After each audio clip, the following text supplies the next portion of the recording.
Iran के खिलाफ जो वॉर चल रही है, आज उस वॉर को 13 दिन हो चुके हैं। भारत के लिए इस वॉर से क्या सबक है? आपको अपने एडवर्सरी को, उसकी ताकत जो हो, उसका असर जो हो, उसके पास टेक्नोलॉजी जो हो, आप वो देखिए कि आप क्या कर सकते हैं। ये लेसन नंबर 1 है, जिसको आप ड्रोन्स में समेट सकते हो। आपको ये देखना है कि आप किस गेम के मास्टर बन सकते हो। हिंदुस्तान ने हार्प ड्रोन्स दिए हैं, हमारे पास लॉइटरिंग म्यूनिशन है, हमने ऑपरेशन सिंदूर में यूज भी किया था। क्या जिन नंबर्स में रूस ने यूक्रेन में इनको यूज किया, या जिन नंबर्स में ईरान ने यूज किया है अभी, क्या उतने नंबर्स में आपके पास है? क्या वो आपका प्रोडक्शन कैपेसिटी है? क्या आप उतने वॉल्यूम में फील कर सकते? Answer is no. ये इस तरह की चीजें हैं कि हमको नीश की तरफ जाना है। हम बिल्कुल अच्छी मिसाइलें बनाएं, हम अच्छे एयरक्राफ्ट्स बनाएं, हम अच्छे एयरक्राफ्ट्स इंपोर्ट करें, MQ-9 भी ले लीजिए चाहिए तो। लेकिन ऐसे अनकन्वेंशनल टेक्नोलॉजीज पर भी ध्यान दीजिए। आप ये देखिए कि आपका रास्ता वो होना जरूरी नहीं है जो दुश्मन का है। आप अपने लिए कुछ और सोच सकते हैं, एक स्मार्ट सॉल्यूशन निकाल सकते हैं। If you invest smartly in your platforms, वो चाहे कन्वेंशनल हो चाहे वो AIP हो, आप उससे लोहा ले सकते हैं। AIP सबमरीन से भी, शिप से भी, न्यूक्लियर अटैक सबमरीन से भी। इंडियन स्ट्रेटेजिक थॉट की मैं बात कर रहा हूं कि हमको अपने दिमाग से बात निकालनी पड़ेगी कि इंडियन ओशन रीजन हमारे कहने से चल जाएगी। हमको ये मानना है कि ओपन सीज में जिसके पास ताकत है, जिसके पास एक केपेबल प्लेटफॉर्म है, जिसके पास एक स्मार्ट क्रू है, वो कभी भी आएगा, कभी भी हमला करेगा। जो स्ट्रेट ऑफ हॉर्मुज है, अभी उसको बैटल ऑफ हॉर्मुज बना दिया। यस। इस ज्योग्राफिकल जो टैक्टिक या जो बोल सकते हैं उन्होंने अपनाया, वो इंडिया को भी अपनाना चाहिए। हमला एक असर करता है और हमले का डर दूसरा असर करता है। उन्होंने कुछ एग्जाम्पल सेट कर दिए हैं, 4 शिप्स, 5 शिप्स, 10 शिप्स जो भी हैं, उन्होंने उनको हिट करके दुनिया भर की शिपिंग इंडस्ट्री के दिमाग में डाल दिया है कि अगर आपको लगता है कि आप हॉर्मुज से जाएंगे हमारे मना करने के बाद, तो आपका अंजाम ये होगा। अगर आप किसी दुश्मन से जीतने की इच्छा रखते हैं तो आपके अंदर रेजिलियंस होना बहुत जरूरी है। कुछ जेट्स का नुकसान, कुछ मिसाइल्स का नुकसान, कुछ जानों का नुकसान नहीं होना चाहिए। लेकिन अगर आप लड़ाई में उतरना चाहते हैं, जीतना चाहते हैं, तो आप में नुकसान सहने की क्षमता होनी चाहिए।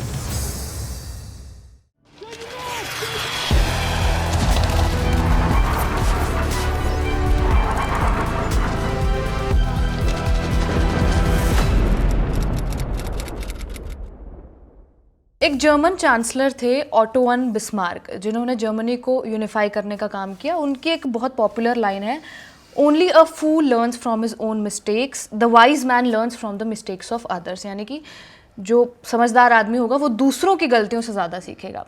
इस एक लाइन को अगर हम आज के सिनेरियो में डालें तो शायद ये लाइन ठीक भी बैठेगी, क्योंकि वेस्ट एशिया में ईरान के खिलाफ जो वॉर चल रही है, आज उस वॉर को 13 दिन हो चुके हैं। उस वॉर ने हमें बहुत कुछ दिखा दिया।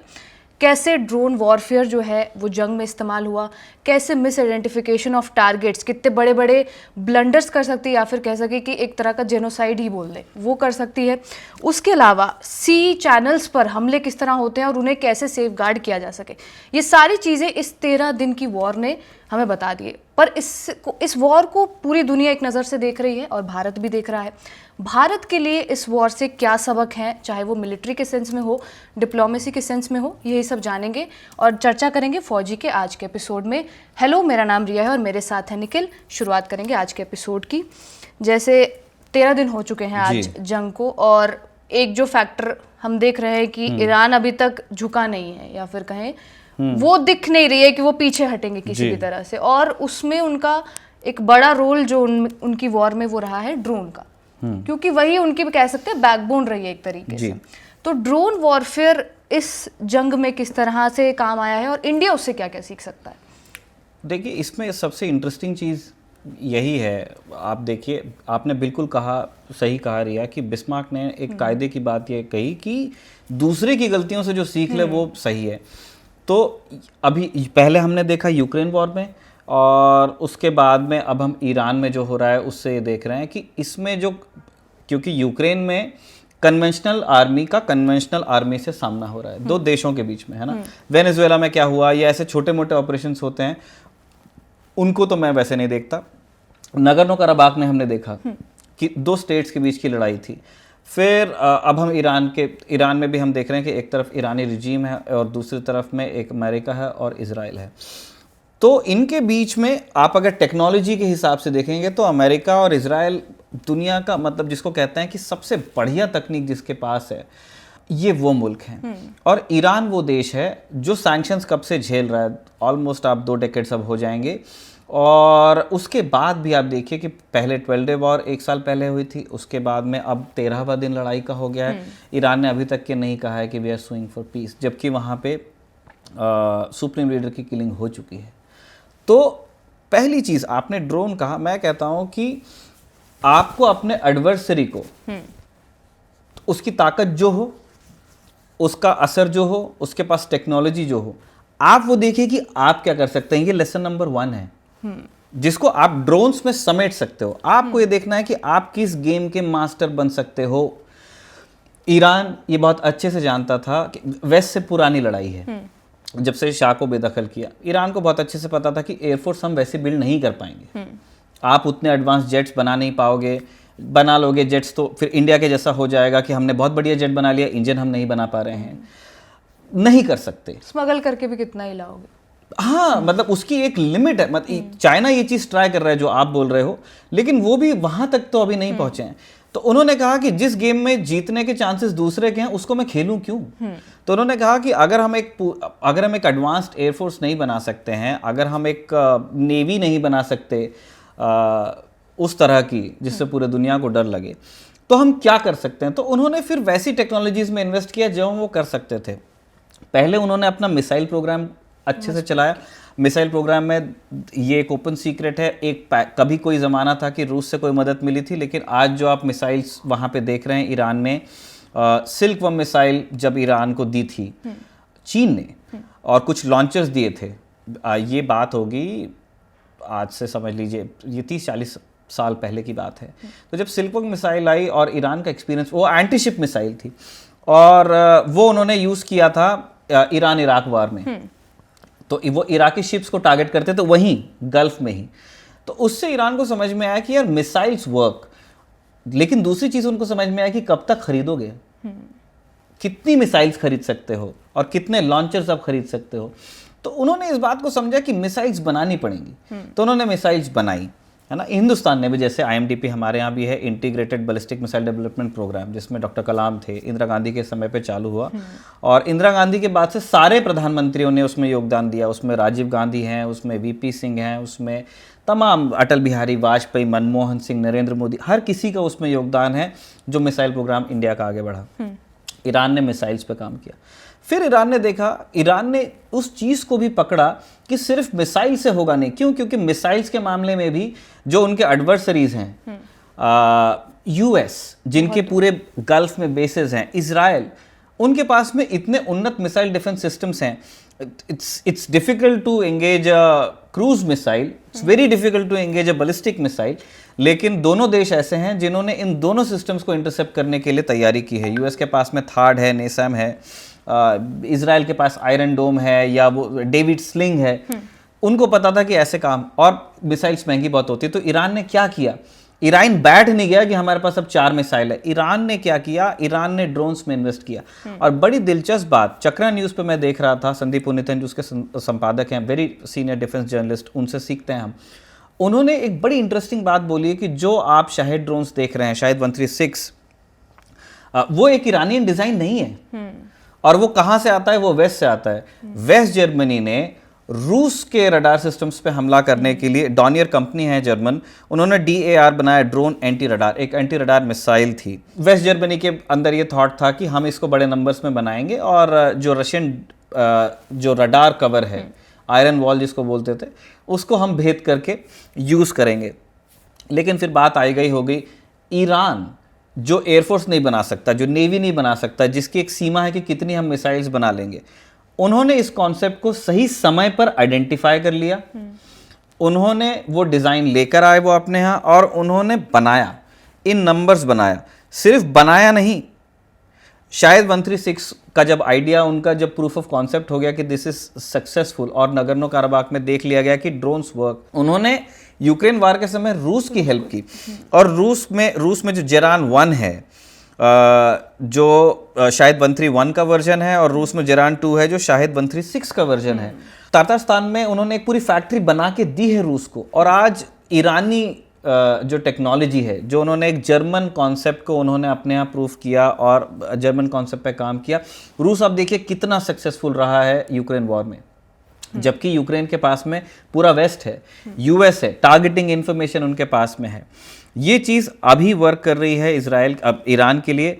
और यूएस की स्थिति वो है कि उनके पास सब है, उनके पास में 5th जनरेशन जेट्स हैं, उनके पास में स्ट्रेटेजिक बॉम्बर्स हैं, उनके पास एयरक्राफ्ट कैरियर्स हैं, बावजूद इसके थार्ड नेसैम ये सारी चीज़ें हैं उनके पास में, बावजूद इसके जो यूएस बेसेस हैं उनको वो बचा नहीं पा रहे हैं ईरानियन बैलिस्टिक मिसाइल्स और ईरानियन ड्रोन से।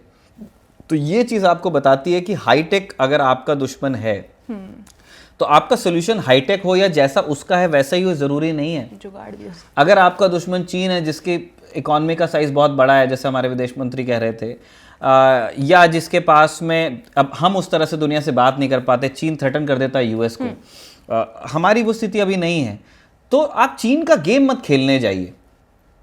आप ये देखिए कि उनको हैरेस करने के लिए हमारे पास क्या कोई चीट शीट है, और आप वहां पे फोकस कीजिए।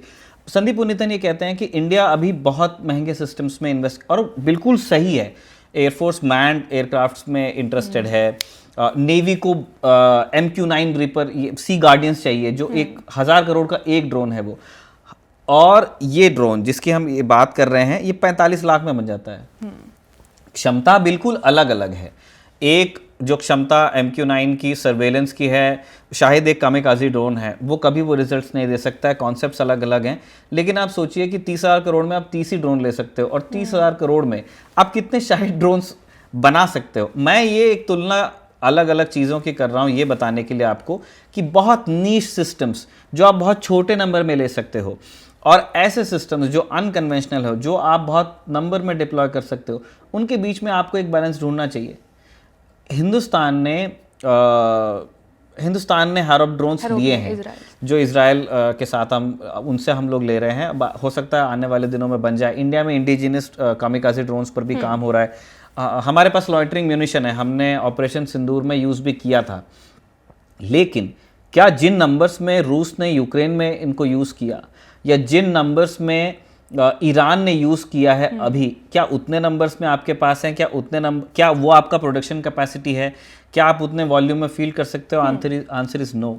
और ये कॉन्सेप्ट इतना सक्सेसफुल है कि जो सबसे बढ़िया तकनीक जिस अमेरिका के पास है, उसने शायद ड्रोन को स्टडी किया कि यार ये क्या चीज़ है, और वो लूकस लेके आए। फिर ऑलमोस्ट दिखता भी वैसे ही है, और बहुत ही चीप, जिसको चीप नहीं कहना चाहिए 45 लाख अगर आप हिंदुस्तान में बैठ के कह रहे हो। लेकिन अगर आप बड़े जैसे से ब्रह्मोस मिसाइल, जिसका एग्जांपल संदीप पुनितन अगेन दे रहे हैं, 30 से 35 करोड़ की एक पड़ती है। ब्रह्मोस की ताकत है कि एक गिर जाएगी, अगर एक शिप पर एक डायरेक्ट हिट लग जाता है तो it's very difficult for that ship to survive. अगर एक जैसा ये IRIS डेना का मामला था, या कोई डिस्ट्रॉयर का होगा, एक ब्रह्मोस का एक साफ सुथरा अगर हिट होगा तो इट विल बी कैटास्ट्रॉफिक, वो डुबा देगा। लेकिन फिर वो 35 करोड़ रुपए भी आपको उसमें लगाने हैं। शाहिद ड्रोन्स उस तरह के रिजल्ट्स आपको नहीं देंगे, लेकिन आप उनको बहुत नंबर में फील कर सकते हो, बहुत सारे टारगेट्स के ऊपर डाल सकते हो। और ब्रह्मोस जैसा एक बड़ा स्ट्रेटेजिक वेपन नहीं, आप अगर उसको टैक्टिकल में भी कहिए तो it's not an easy call to use a BrahMos. आपको सोचना है कि क्या उतनी बड़ी सिचुएशन आ गई है कि मैं ब्रह्मोस जैसे मिसाइल चलाऊं। तो ये इस तरह की चीज़ें हैं कि हमको नीश की तरफ जाना है। हम बिल्कुल अच्छी मिसाइलें बनाएं, हम अच्छे एयरक्राफ्ट्स बनाएं, हम अच्छे एयरक्राफ्ट्स इंपोर्ट करें, MQ-9 भी ले लीजिए चाहिए तो। लेकिन ऐसे अनकन्वेंशनल टेक्नोलॉजीज़ पर भी ध्यान दीजिए जो डिसरप्ट करते हैं। मैं नहीं कहता हूँ कि सिर्फ शाहिद ड्रोन्स, ईरान के बारे में कहा जा रहा है कि उन्होंने शायद अनमैन्ड ड्रोन्स यूज़ किए हैं ऑन द सी। हमको उस तरफ ध्यान देना है। चाइना तो इनको बहुत बड़े नंबर्स में बनाता है। चाइना ने मतलब समंदर में लड़ने के लिए आपको शिप्स चाहिए, या आपको सबमरीन्स चाहिए, या आपको टॉर्पीडोज और मिसाइल्स, आपको ये सब चाहिए। महंगे सिस्टम्स हैं और बनाने में टाइम लगता है, और इंपोर्ट करने में भी बड़ा मुश्किल है। कोई ऐसे बना के देता नहीं है आपको, वो बड़ी डील्स होती हैं। तो चाइना ने सी में चलने वाले ड्रोन्स बनाए हैं अनमैन्ड। तो इस तरह के अनकन्वेंशनल सॉल्यूशंस चाहिए। अगर हम बीन काउंट पे जाएंगे कि चीन जितने जेट बना रहा है उतने जेट हमको ले लें, या उनके जितने एयरक्राफ्ट कैरियर हैं उतने, आप ईरान के एग्जाम्पल से समझ सकते हैं कि if you are smart you can keep US and Israel जो साथ में लड़ रहे हैं एट बे। सही में। तो पहला लेसन ये है कि आप ये देखिए कि आपका रास्ता वो होना ज़रूरी नहीं है जो दुश्मन का है। आप अपने लिए कुछ और सोच सकते हैं, एक स्मार्ट सोल्यूशन निकाल सकते हैं। और कहीं से भी लॉन्च हो जाते हैं, जैसे मैंने पढ़ा कि वो ट्रक के पीछे से भी आप लॉन्च कर सकते हो। किधर से भी, क्योंकि बहुत बड़ा वो है भी नहीं, हाँ। है ना, और उसमें कोई बहुत बड़ी बहुत Science भी नहीं जटिल है टेक्नोलॉजी नहीं है उसके अंदर, इसलिए आप बहुत सारी जगहों पर वो प्रोडक्शन फैसिलिटीज बना सकते हो। जैसे से वी हैव इन्वेस्टेड इन तेजस, तो हम तेजस की हमारे पास कितनी लाइन्स है, हमने एक बैंगलोर में एक लाइन है, नासिक में 2 लाइन्स हैं। जो शाहिद है, ठीक है, उसको आप 20 जगह पे बना सकते हो, क्योंकि आपको उतने एक मतलब आपको मिलिट्री एविएशन जो है उसको साधने की ज़रूरत नहीं। आप इस तरह के ड्रोन्स को एट ऑन मास आप इनका प्रोडक्शन कर सकते हो। ड्रोन्स एक सबसे इम्पोर्टेंट एस्पेक्ट रहा है इस वॉर में। उसके अलावा अभी हमने देखा है कि समुंदर तक आ गई है जंग जी, और हमारे तो बिल्कुल पास ही आ गई है। ओपन सीज में जो है वो अब वो नहीं रहा कि ये मेरे बगल, मतलब ये मेरे बगल का समुद्री इलाका है तो ये मेरा इलाका होगा या फिर मेरा बैकयार्ड होगा। अब वो पूरी डेफिनेशन बदल गई है। Open seas are not backyards. ये चीज़ हमने बहुत सारे स्ट्रेटेजिक थिंकर्स को अब कहते हुए सुन लिया है। लोगों को बड़ा बुरा लग गया था, यूनुस बांग्लादेश के जब अंतरिम प्रधानमंत्री सलाहकार थे, तो उन्होंने बे ऑफ बंगाल को लेकर के और नॉर्थ ईस्ट को लेकर कुछ कह दिया था। इंडिया में बड़ा तगड़ा रिएक्शन आया कि कैसे तूने बोल दिया और ये और वो। बे ऑफ बंगाल में तो हम हैं और guardian of the Indian ocean तो हम हैं। ठीक है, आप कहने को बोल सकते हो, लेकिन इनमें बहुत ज़्यादा तुक आप नहीं ढूंढ सकते। इन इवेंट ऑफ वॉर हमने ये देख लिया है कि जो ओपन सीज हैं, जो आपके टेरिटोरियल वाटर्स के बाहर का जितना भी समंदर है, चाहे उसका नाम जो भी हो, कोई भी आके किसी को भी हिट कर सकता है। ये यूएस ने डिस्प्ले किया। यूएस ने वहां पे एक ईरानी शिप को अगर डुबाया है, तो कल को ओपन सीज में एक पाकिस्तानी सबमरीन या एक चाइनीज सबमरीन आके इंडियन इंटरेस्ट के खिलाफ इस तरह का कदम उठा सकती है। इसलिए हमें ये अज्यूम नहीं करना है कि अगर किसी, हमारे पेनिनसुला का साइज बहुत बड़ा है, हम बहुत सारे सीज को कमांड करते हैं, ये अजम्पशन हमको नहीं रखना है कि इस एरिया को हम उसी तरह डोमिनेट करेंगे। जो सबमरीन वॉरफेयर है एक रूथलेस बिजनेस है, उनको एक अपॉर्चुनिटी मिली, उन्होंने उसको कैश किया। हमें इस बात का ध्यान रखना है कि इन इवेंट ऑफ वॉर रूल्स वैसे भी नहीं लागू होते हैं। हमें इस बात को लेकर के बड़ी सतर्कता बरतनी है कि इस तरह के जो प्लेटफॉर्म्स हैं, स्पेशली सबमरीन्स जो इसने दिखाए, उनको लेकर के हमें बहुत सतर्क रहना है। मैं इसलिए भी कह रहा हूँ क्योंकि न्यूक्लियर अटैक सबमरीन्स चाहे चीन के पास हैं, पाकिस्तान एआईपी सबमरीन्स फील्ड कर रहा है, इंडिया के पास भी सबमरीन्स हैं, लेकिन हमारा सबमरीन प्रोग्राम थोड़ा सा पीछे। हमारे पास स्ट्रेटेजिक बोट्स अलग हैं, हमारे पास आईएनएस अरिहंत है, अरिघात है, अरिदमन भी है, और हम और बड़े न्यूक्लियर बैलिस्टिक सबमरीन्स बना रहे हैं। लेकिन ये रिया, ये हमारे स्ट्रेटेजिक प्लेटफॉर्म्स हैं, इनको हम टैक्टिकल यूज़ हम इनका खुद भी नहीं करना चाहते हैं। हाँ। तो हमें इस बात का ध्यान रखना है कि हमको हमारा जो सी डिनाइल कैपेबिलिटीज़ हैं, हमको उनमें बहुत सीरियसली इन्वेस्ट करना है। और अगेन ये ड्रोन्स वाले एग्जाम्पल से हमको पता चलता है कि ज़रूरी नहीं है कि जो दुश्मन, कि चाइना ने अगर 20 सबमरीन या 15 सबमरीन न्यूक्लियर अटैक बनाई तो आप वो नंबर हिट करोगे तभी। नो।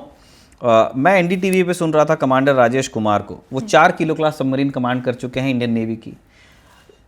उन्होंने क्या, उनसे पूछा गया, शिवरूर और विष्णु सोम बात कर रहे थे कंट्रोल ऑल डिफेंस में, उनसे पूछा कि न्यूक्लियर सबमरीन ने हमला किया है, और ऐसा कहा जाता है कि जो डीजल इलेक्ट्रिक सबमरीन, जो कन्वेंशनल सबमरीन्स होती हैं, वो ज़्यादा क्वाइट होती हैं एक न्यूक्लियर अटैक सबमरीन से, तो क्या ये कॉन्टेस्ट कैसा होगा? तो कमांडर राम कुमार कहते हैं कि एक बढ़िया क्रू एक कन्वेंशनल सबमरीन के साथ भी किसी को भी स्नीकअप कर सकता है। Okay. Technically if you invest smartly in your platforms, वो चाहे कन्वेंशनल हो चाहे वो एआईपी हो, आप उससे लोहा ले सकते हैं, एआईपी सबमरीन से भी, शिप से भी, न्यूक्लियर अटैक सबमरीन से भी। आपकी इंडिविजुअल स्किल पर आता है, लेकिन जैसा हमने कहा कि आपको ये इस थॉट से मतलब ये मैं नहीं कहता हूँ कि इंडियन नेवी इस तरह से सोचती है। इंडियन नेवी हमेशा मिशन डिप्लॉयड रहती है। इंडियन नेवी गल्फ में डिप्लॉयड है जहाँ से हमारे जहाज़ आते हैं। इंडियन नेवी, जब वो इंसिडेंट हुआ तो हमारा एक शिप बहुत दूर नहीं था वहाँ से, आईएनएस तरंगिणी, जो बाद में रेस्क्यू के लिए गया भी, शाम को 4 बजे पहुँच गया था। तो हम मिशन डिप्लॉयड रहते हैं।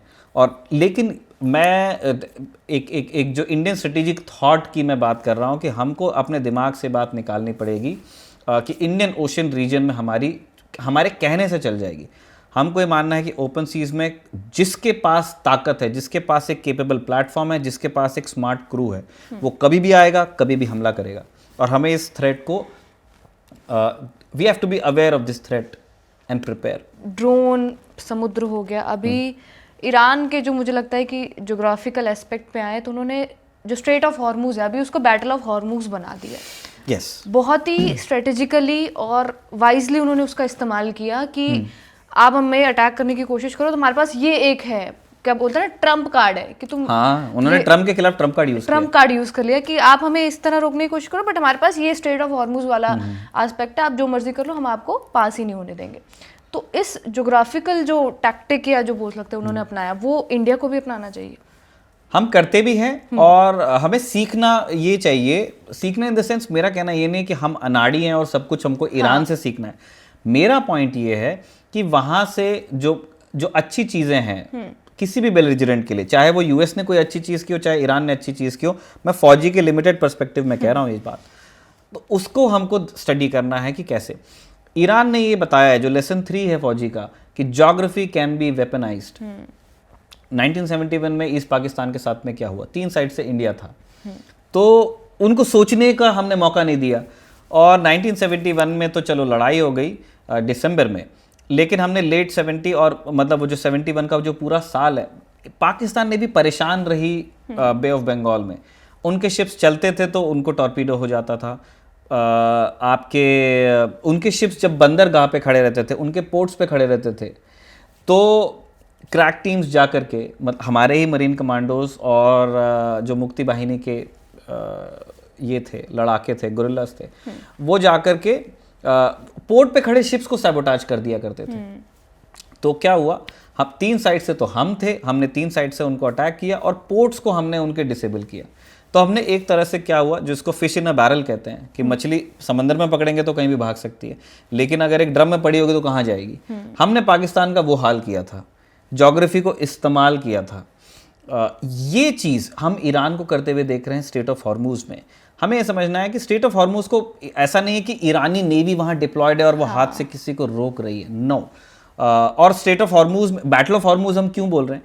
बैटल ऑफ हॉर्मूज कोई एक्चुअल बैटल नहीं है जिसमें एक तरफ ईरान और यूएस की नेवी है और एक तरफ ईरान की नेवी है, वो नहीं हो रहा है। बैटल ऑफ हॉर्मूज क्या है? बिना लड़े ईरान उसको प्रेशर दे रहा है। उन्होंने ये चीज़ देख ली है कि हमला एक असर करता है और हमले का डर दूसरा असर करता है। उन्होंने कुछ एग्जाम्पल सेट कर दिए हैं, 4 शिप्स, 5 शिप्स, 10 शिप्स जो भी हैं, उन्होंने उनको हिट करके दुनिया भर की शिपिंग इंडस्ट्री के दिमाग में डाल दिया है कि अगर आपको लगता है कि आप हॉर्मूज से जाएंगे हमारे मना करने के बाद, तो आपका अंजाम ये होगा, है ना। इंडिया आने वाले कांडला आ रहे शिप को भी उन्होंने हिट किया था, 3 उसमें मिल नहीं रहे हैं। एक यूएस जा रहे वेसल को भी हिट किया था, उसमें एक इंडियन सिटीजन ख़त्म हुआ है। वो बगदाद में जो इंडियन एम्बेसी है उनके कांटेक्ट में हैं वो लोग, और उन्होंने बाकी वेसल्स को भी हिट किया। तो उन्होंने ये बताया है कि अगर ज्योग्राफी आपको सूट करती है तो वो आप उसको यूज़ कर सकते हो। उन्होंने, उनकी चाहे नेवी ना डिप्लॉयड हो, लेकिन वो ड्रोन्स लॉन्च कर रहे हैं, अंडर वाटर ड्रोन्स लॉन्च कर रहे हैं। उसके बाद हम ये देख रहे हैं कि उन्होंने अपनी लैंड बॉर्डर पर उस तरह की बैटरीज रखी हुई हैं जो मिसाइल्स लॉन्च कर सकती हैं। तो ये चीज़ आपको बताती है कि ज्योग्राफी का अभी भी रोल है। सब कुछ टेक्नोलॉजी और जीपीएस से नहीं हो रहा है। जो आपकी ज्योग्राफी है उसको आप यूज़ कर सकते हो। हिंदुस्तान के लिए उसमें यह है कि हमें ध्यान देना चाहिए कि ना सिर्फ हम अपने पेनिनसुला को गंभीरता से ले, अगर आपको इंडियन ओशन रीजन को डोमिनेट करना है तो पेनिनसुला आपका पूरा एक लैंडमास समंदर में अंदर गया हुआ है। We have to be aware कि उसको कैसे हमको इस्तेमाल करना है। हमारे पास 2 परमानेंट बेसिस हो सकते हैं जिनको कोई डुबा भी नहीं सकता है, लक्षद्वीप और अंडमान निकोबार। कोई हमारी ज्योग्राफी को भी गलत तरीके से इस्तेमाल करने की कोशिश कर सकता है, जिसको हम हमेशा, सिलीगुड़ी कॉरिडोर हमारी एक कमज़ोर नस है, उसकी सुरक्षा। फिर अगर आपके पास एक बड़ा दुश्मन है जिसको आपकी बात समझ में नहीं आती है तो आप मलाका स्टेट्स तरह की चीज़ें भी कर सकते हैं। लेकिन फिर मलाका स्टेट वाली चीज़ एक उस तरह की बात है रिया कि अगर हम ये देख सकते हैं कि Malacca strait can be choke point for China, तो ये चाइना को भी पता होगा और वो कर रहे होंगे प्रिपेयर इसी चीज़ के लिए। अच्छा, ये जब हम इस वॉर को अगर थोड़ा देखें तो उसमें एक चीज़ ये नज़र आ रही है कि कंसिस्टेंसी बहुत ज़्यादा मैटर करती है। पिछली बार जब 12 डे वॉर हुई, अमेरिका ने कहा हमने सब तबाह कर दिया, बट ईरान उसके बाद लगा रहा। उसने कुछ चीज़ें उनकी समझ ली कि क्या कुछ कमज़ोरी है अमेरिका की और क्या क्या चीज़ों पर हमें काम करना है, और मुझे लगता है उसका भी थोड़ा बहुत जो इमेज है वो अभी दिख भी रही है। तो इज़ दैट इम्पॉर्टेंट कि वो जो कंसिस्टेंसी है वो बनी रहेगी, तभी आप उस मतलब उस एनिमी को टैकल कर सकते हो। चौथा लेसन यही है, रेजिलियंस। इस बात को समझना होगा कि किसी भी जंग में अगर कोई एडवर्सरी है, आपका कोई भी हो, हिंदुस्तान का एडवर्सरी हो या किसी और मुल्क का एडवर्सरी हो, उससे अगर आप लड़ना चाहते हो तो उसमें सबसे किसी भी चीज़ से ज़्यादा कितने जेट्स हैं, कितने मिसाइल है, कितने ड्रोन है, कितनी ज्योग्राफी आपके, उससे ज़्यादा ये चीज़ मैटर करेगी कि how resilient you are. Iran को आप देखिए, ईरान में 12 डे वार जब हुआ तब उनका नुकसान हुआ। 12 डे वार के पहले भी सुलेमानी की किलिंग है या ईरान के न्यूक्लियर साइंटिस्ट की किलिंग है। ईरान ने कभी अपना जो उनका, मैं सही और गलत में नहीं जाना चाहता यहाँ पे कि क्या ईरान के पास न्यूक्लियर बॉम्ब होना चाहिए, मेरी उस बारे में राय नहीं है। मेरा कहना ये है कि उनके जो ऑब्जेक्टिव्स हैं उनको लेकर दे आर वेरी रेजिलिएंट। उनके लीडर्स की, साइंटिस्ट की किलिंग हो रही, दे आर रेजिलिएंट। 12 दिन का उनका 12 डे वार पिछले साल हुआ, रेजिलिएंट। उन्होंने क्या किया, 12 डे वार में ईरान ने इस बात को समझा कि ये लोग जब आते हैं तो हमारे लॉन्चर्स को हिट करते हैं, हमारे रडार्स को हिट करते हैं, ठीक है। और लॉन्चर्स को हिट करने का मतलब ये कि अगर वो ट्यूब नहीं होगा तो मिसाइल कैसे फायर होगी। ईरान ने बहुत बड़ी संख्या में लॉन्चर्स बनाए 12 डे वार से लेके इस लड़ाई के पहले तक के। दूसरा, उन्होंने इस चीज़ को समझा कि मिसाइल प्रोडक्शन फैसिलिटीज़ को हिट किया जाता है, जो इस बार भी यूएस का और इजराइल का ये कहना है कि जो आपका बैलिस्टिक मिसाइल प्रोग्राम है इट हैज़ टू गो। इसका मतलब ये नहीं है कि आप साइंटिस्ट को नौकरी से निकालो, उनका है कि बनाना भी बंद, स्टोर भी बंद। ईरान ने क्या किया, विद चाइनीज़ हेल्प ऑब्वियसली, उन्होंने बहुत सारी जगहों पे, कुछ जगह वो प्रोपेलेंट बना रहे हैं, कुछ जगह वो रॉकेट मोटर्स बना रहे हैं, कुछ जगह कुछ और बना रहे हैं, और उनको असेंबल करके उन्होंने दोबारा अपना मिसाइल का स्टॉक पाइल किया। उन्होंने ड्रोन्स की बड़ी संख्या में अपने उसका प्रोडक्शन किया, उसको इंडक्ट किया। और आप देखिए इस बार जब इस दौर की जब लड़ाई चालू होती है तो उसकी शुरुआत होती है with the killing of supreme leader. उसके बाद भी दैट कंट्री इज रेजिलिएंट। और उन्होंने, ऐसा नहीं है कि वो सिर्फ देखिए, बहादुरी और बेवकूफ़ी में बहुत डिफरेंस नहीं होता है, थिन लाइन है ना। आप किधर भी जा सकते हो depending upon your attitude and also outcome. अगर आप सफल हो जाओ तो लोग बोलेंगे बहादुर, और आप असफल हो जाओ तो लोग आपको फिर बेवकूफ़ बोलते हैं, लेकिन उसको एक तरफ रखते हैं। तो Iran has thought it through. उन्होंने इस बात को एंटिसिपेट किया था कि सुप्रीम लीडर का या जो टॉप लीडरशिप है उसकी किलिंग हो सकती है। उन्होंने इस बात को एंटिसिपेट किया था कि दो तरफ से हमला हो सकता है। उन्होंने इस बात को एंटिसिपेट किया था कि पूरा गल्फ हमारे खिलाफ खड़ा हो सकता है। और उन्होंने इसके लिए सिर्फ बातें नहीं की, उन्होंने इसके लिए की तैयारी। इतनी मजबूत तैयारी कि अभी 13 दिन हो गए हैं and they are keeping their enemies at bay. Targeting information जो है, अमेरिका की तरफ से मिनाब स्कूल में अटैक हुआ, 170 से ज़्यादा लोग मारे गए, जिसमें ज़्यादातर बच्चियां थी। जो एक सिविलियन ने तो उनका ऑब्जेक्टिव क्लियर था कि हमें मिलिट्री टारगेट्स को अटैक करना है, लेकिन इतना बड़ा ब्लंडर सुपर पावर से होना, तो वो एक बहुत ही बड़ा लेसन भी मिलता है मुझे लगता है। उससे ज़्यादा, मतलब ये तो बिल्कुल है, आप बिल्कुल ठीक कह रहे हैं, वो एक वार क्राइम था। लेकिन मुझे ऐसा लगता है कि मिनाब में जो स्कूल पर अटैक हुआ है वो प्लान करके तो यूएस ने नहीं किया हुआ है ना। वो एक अब जैसे पहले कन्फ्यूजन था कि किसने किया, ईरान ने किया, इजराइल ने किया, तो सब ने कहा नहीं it was a Tomahawk missile. फिर शुरू में यूएस ऐसा कहा गया कि नहीं, टोमाहॉक्स तो इजराइल भी यूज़ कर रहा है। लेकिन फिर अब this is beyond reasonable doubt कि it was a US platform. हमको नहीं पता कि कैसे, कहाँ से फायर हुई थी, पर वो अमेरिकन प्लेटफॉर्म से ही वो टोमाहॉक फायर हुई थी। तो वो मिनाब पे गिरी है। आई डू नॉट थिंक कि उस स्कूल को जानबूझ के ये किया गया था। अब वो इट्स टू बी सीन कि किस तरह से मतलब जिस जब टारगेट्स की लिस्ट बन रही होगी तो क्यों उस कोऑर्डिनेट को पिक किया गया। अलग अलग थेरीज चल रही हैं। एक थेरी ये है कि पहले कभी वहाँ पे ईरानी आर्मी का कुछ हुआ करता था, समथिंग रिलेटेड टू डिफेंस, और बाद में वहाँ स्कूल बना।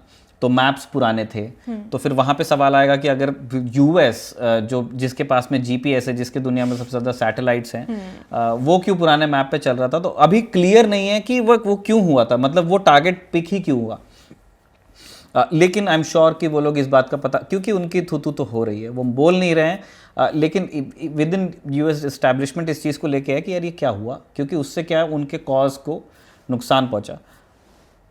ऑल्सो ये एक ईरानी स्कूल था इसलिए बच गए। अगर किसी, देखो अगर वो गोरी चमड़ी वालों पे गिर जाए तो उसका रिजल्ट कुछ और ही होगा। तो ये यूएस को हमेशा, यूएस को इस बात पर बड़ा ध्यान देना है कि वो कि टारगेट्स कैसे पिक करने हैं एक कॉन्फ्लिक्ट सिचुएशन में। बट जैसे मैंने कहा कि मुझे नहीं लगता कि उनका जीपीएस फेल हुआ या कुछ, वो एक मिस आइडेंटिफिकेशन का केस है या मिस फायर का केस है। अब वो एग्जैक्टली कैसे हुआ, it's to be seen. Targeting, जो 5 वाला लेसन है कि टारगेटिंग इंफॉर्मेशन इज पैरामाउंट आज के एज में, उसमें हम ये कहना चाहते हैं कि आप ईरान को देखिए। ईरान ने 12 डे वार में ये नोटिस किया था कि इधर से इजराइल फायर करता था, यूएस ने भी फायर किया, B-2 बॉम्बर भेज दिया, और ईरान भी फायर करता था। बट ईरान की मिसाइल्स गिरती कम थी, गिरी थी इजराइल में, कई मिसाइल्स गिरी। इजराइल ने अपना लॉस छुपाया भी, मीडिया को रिपोर्ट करने से रोका, लोगों को मना किया कि वीडियो मत बनाइए और पोस्ट मत कीजिए, वो जो कि बाय द वे इस लड़ाई में भी हो रहा है। हाँ।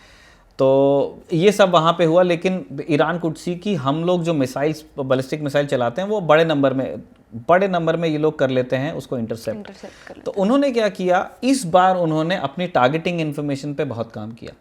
ऐसा सिक्योरिटी एक्सपर्ट्स कह रहे हैं कि जितना एक्यूरेट टारगेटिंग ईरान कर रहा है, चाहे वो इजरायली टारगेट्स हों, चाहे वो अमेरिकन टारगेट्स हों इन दी गल्फ, जो यूएस बेसिस हैं, या फिर जो सिविलियन टारगेट्स हैं गल्फ में, ईरान जो जिनको हिट कर रहा है, से desalination plants, tank farms, gas fields, Aramco की रिफाइनरी, तो इनको जिस एक्यूरेसी के साथ में ईरान टारगेट कर रहा है, उसमें बहुत लोगों की शिकायत ये है, या इजराइल को टारगेट कर रहा है, कई लोग ये कह रहे हैं कि ये ईरान शायद अकेले नहीं कर रहा है। तो उसमें एक थ्योरी ये चल रही है, मुझे नहीं पता कितनी बात ये सही है, कि the Chinese are helping them.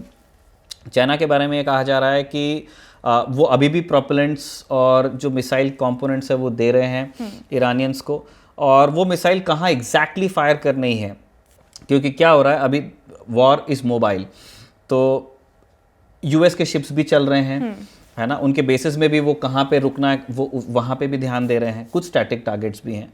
तो ये जो रियल टाइम ट्रैकिंग है जगहों की, मैपिंग है, एग्जैक्ट कोऑर्डिनेट्स हैं, वो ईरान जीपीएस तो यूज़ नहीं कर रहा है, क्योंकि जीपीएस एक अमेरिकन टेक्नोलॉजी है ना। बेसिकली जीपीएस में क्या होता है, जीपीएस में जैसे ग्लोब है और ग्लोब के आजू बाजू सैटेलाइट्स चल रहे हैं, तो 3 सैटेलाइट्स मिनिमम, अगर 3 जगहों से आप मेरी लोकेशन निकालने की कोशिश करेंगे कि निखिल को इधर से देखा, इधर से देखा, इधर से देखा, तो मिनिमम 3 जगहों से आप करेंगे तो आप बियॉन्ड रीजनेबल डाउट बता पाओगे कि निखिल कहाँ है ऑन दिस प्लैनेट और समवेयर, जहाँ भी प्लेन पे कहाँ पर है।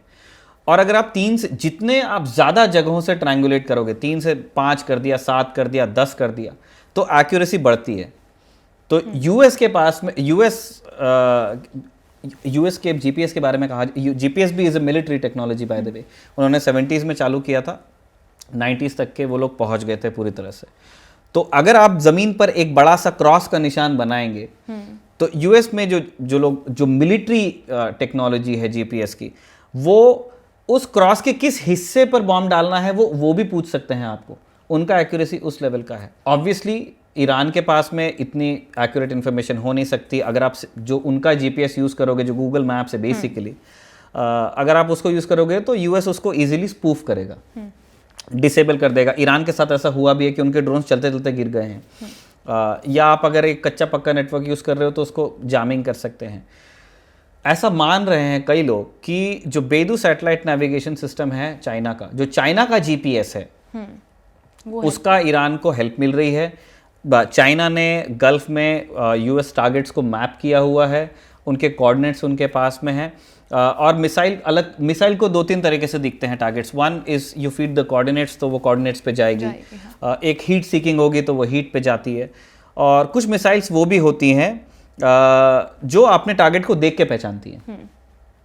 से देयर इज अ बेस, तो वो आसमान से कैसा दिखता है वो इन्फॉर्मेशन उसको विजुअल फीड किया जाता है, वो मिसाइल जाकर देखती है कि वो कहाँ है और वो लास्ट पे फिर वो री एंट्री के टाइम पे करेक्ट करती है। तो ये सारी इन्फॉर्मेशन ऐसा कह रहे हैं कि चीन ने दिया है। चाइना के साथ क्या हुआ था, ताइवान के साथ में उनका मैटर हुआ 95-96 की बात है ये। तो एक यूएस के एक ताइवान के प्रेसिडेंट यूएस में लेक्चर देने चले गए, तो 96 में वहाँ पे इलेक्शंस होने वाले थे। ये साजिद ने राजदूत में लिखा था, तो उससे मुझे भी पता चला। तो चाइना ने फिर एक मिलिट्री डील करने की कोशिश की और डराने की कोशिश की, लेकिन उसका कोई फ़र्क नहीं हुआ। क्यों? क्योंकि यूएस ने अपने 2 एयरक्राफ्ट कैरियर खड़े कर दिए ताइवान के आजू बाजू, तो चीन को वैसे पीछे हटना पड़ा और उसके बाद में फिर अगले साल वो इलेक्शन जीत भी गए। उसने चाइना को एक रूट शॉक दिया कि यार हम लोग भी मतलब सैटेलाइट नेविगेशन में कुछ इन पे डिपेंड करते हैं, कुछ उन पे डिपेंड करते हैं। उस टाइम पे चाइना का सैटनैव उतना मॉडर्न था भी नहीं, वो जिनपिंग के आने के बाद में उन्होंने शुरू पहले किया था, लेकिन जिनपिंग ने फीता उसका काटा है।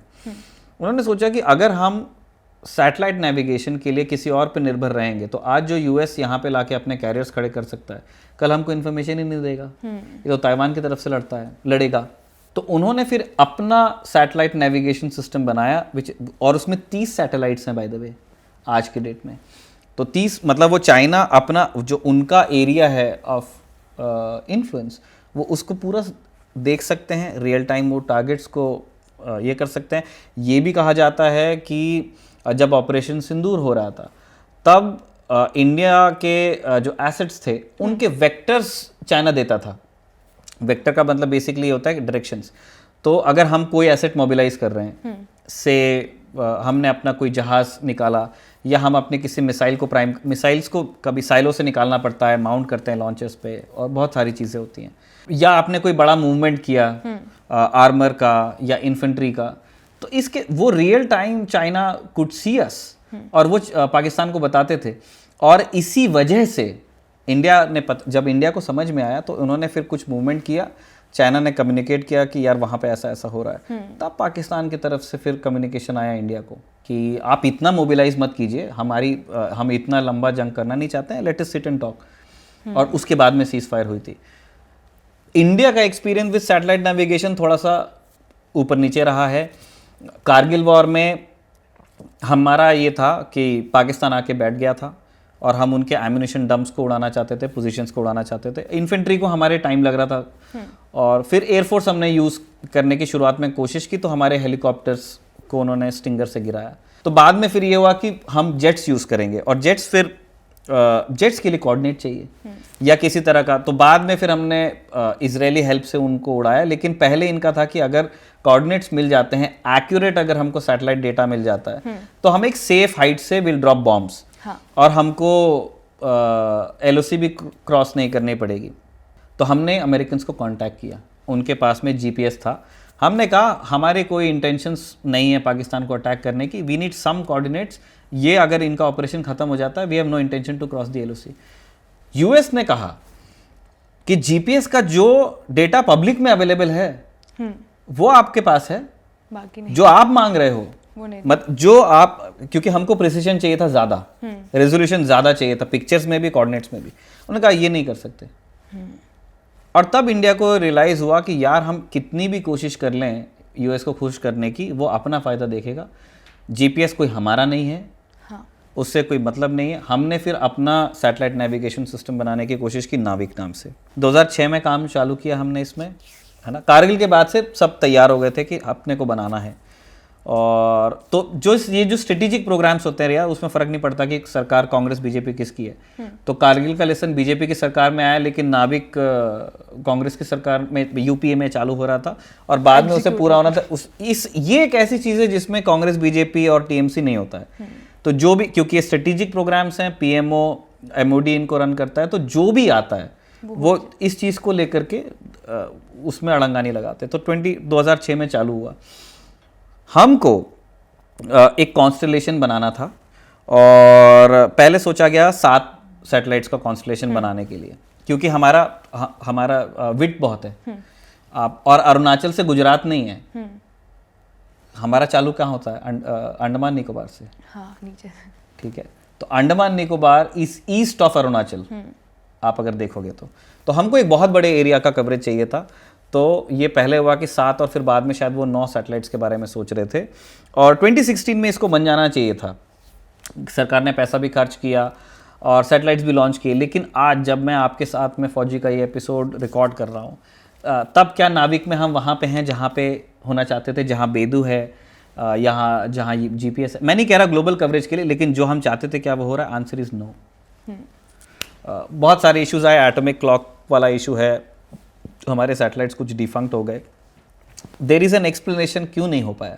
लेकिन मेरा कहना यह है कि अगर ऐसे स्ट्रेटेजिक प्रोग्राम्स में, ईरान का एग्जाम्पल आपको बता रहा है, कारगिल का एग्जाम्पल खुद आपको बताता है, अगर ऐसे प्रोग्राम्स में विल हैव एक्सक्यूजेस, या इस वजह से नहीं हो पाया या उस वजह से नहीं हो पाया, तो क्या होगा कि एक दुर्दिन आएगा, उस दिन फिर हमको एक्सक्यूज से काम चलाना पड़ेगा।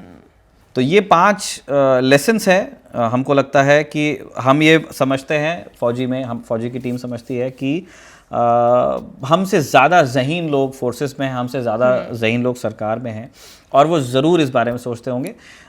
हम जो ये बात कह रहे हैं उसका मकसद ये है कि इंडिया में जो दर्शक आप लोग देख रहे हैं, आम लोग हैं, उनके बीच भी एक स्ट्रेटेजिक थॉट डेवलप हो, ये लेसन्स आप तक भी पहुँचे, और आप भी सरकार से जब इंटरेक्ट करें तब बहुत सारी चीज़ें जो आपकी अपेक्षाएं होती हैं उनमें कहीं भी ये दर्ज हो जाए। तो पहला लेसन हमारा ड्रोन्स हैं। पहला लेसन आपका ये कहता है कि ना सिर्फ ड्रोन्स बल्कि आपके पास में ऐसे स्मार्ट सॉल्यूशंस होने चाहिए जो आपको एक बड़े और ताकतवर दुश्मन से लड़ने में मदद करें। मैं चीन की बात कर रहा हूँ, ज़रूरी नहीं है उतने जहाज़ बनाना, उतने जेट्स बनाना या उतने सबमरीन्स बनाना। क्या कोई ऐसी चीज़ आप सोच सकते हो? और उसमें अभी के लिए कामिकाज़े ड्रोन्स या शाहेद जैसे ड्रोन्स उसमें नंबर 1 आएंगे। दूसरा सबक जो हमने कहा था कि ओपन सीज आर नॉट बैकयार्ड्स। हमको कोई एक इलाका जो अपने करीब का है उसके बारे में ये सोच के नहीं चलना है कि इस एरिया को हम कंट्रोल करते हैं। हमको हमेशा ये समझना है कि इंटरनेशनल वाटर्स जो भी आपके लिटरल्स के बाहर होंगे, वहाँ कोई भी आके किसी को भी हिट कर सकता है। तीसरा, ज्योग्राफी कैन बी वेपनाइज्ड। आपके खिलाफ कोई ज्योग्राफी को वेपनाइज कर सकता है, और आपको भी अपने दुश्मन के खिलाफ ज्योग्राफी को वेपनाइज करना चाहिए। चौथा, जो बड़ा इंपॉर्टेंट चीज़ है, रेजिलियंस। अगर आप किसी दुश्मन से जीतने की इच्छा रखते हैं तो आपके अंदर रेजिलियंस होना बहुत ज़रूरी है। कुछ जेट्स का नुकसान, कुछ मिसाइल्स का नुकसान, कुछ जानों का नुकसान नहीं होना चाहिए, लेकिन अगर आप लड़ाई में उतरना चाहते हैं, जीतना चाहते हैं, तो आप में नुकसान सहने की क्षमता होनी चाहिए। रेजिलियंस का मतलब सिर्फ ये नहीं है कि आप खून बहाने के लिए और मटेरियल लॉसेस को एक्सेप्ट करने के लिए तैयार रहिए। आपका जो इंटरनल कोहेजन है, एक मुल्क के तौर पर हम क्या हम 5 उंगलियों की तरह हैं या हम एक मुट्ठी की तरह हैं, इस पे भी हमको ध्यान देना चाहिए। रेजिलियंस वहाँ से भी आती है। और 5वां हमने कहा कि आज की दुनिया में चाहे आपके पास में कितने भी वेपन्स हों, चाहे आपके पास में कितने एडवांस्ड या रूडिमेंट्री वेपन्स हों, सबसे इम्पॉर्टेंट चीज़ है ये जानना कि वेपन्स को एग्जैक्टली कहाँ पर इस्तेमाल करना है। Targeting information is Paramount. हमने ये चीज़ एक छोटे स्केल पे सिंदूर में करके दिखाई है, लेकिन हमें बड़े मिशंस के लिए और तैयारी करनी है, और नाविक जैसे जो हमारे स्ट्रेटेजिक एसेट्स हैं उन पर हमें एक्सक्यूजेस से बाहर निकलना है और अपने लिए एक independent self sufficient satellite navigation system की मांग करनी है। तो ये हमारे 5 लेसन है फौजी के। ये 5 सबक हमने फौजी के एपिसोड में देखे। अगर आपको लगता है कि कुछ और ऐड हो सकता है इसमें, बिल्कुल, तो हमें कमेंट बॉक्स में ज़रूर बताइएगा। अगले फौजी के एपिसोड का इंतजार करिए और बताइए कि आपको ये एपिसोड कैसा लगा। Bye bye from Riya and from Nikhil. और मेरी एक गुजारिश है, पता नहीं आप यहाँ तक के देख रहे हैं या नहीं, या कितने लोग यहाँ तक पहुँचे हैं। अगर आप देख रहे हैं तो फीडबैक ज़रूर दीजिए कि आपको इम्प्रूवमेंट क्या चाहिए, और प्लीज़ इसको सब्सक्राइब कीजिए इस चैनल को। हम ये बात जानते हैं कि आपके लिए टीडीएस हो सकता है कि मैं क्यों सब्सक्राइब करूँ, तो उसका फ़ैसला मैं आप पर छोड़ता हूँ कि अगर आपको लगता है कि यहाँ पे कायदे का काम होता है तो ही आप सब्सक्राइब कीजिए। लेकिन अगर आप कंसिडर कर रहे हैं तो ज़रूर कर दीजिए, आपके लिए ये बिल्कुल फ्री है। लेकिन अगर आप ऐसा करते हैं तो उससे हमारा उत्साहवर्धन बहुत होता है। Thank you so much.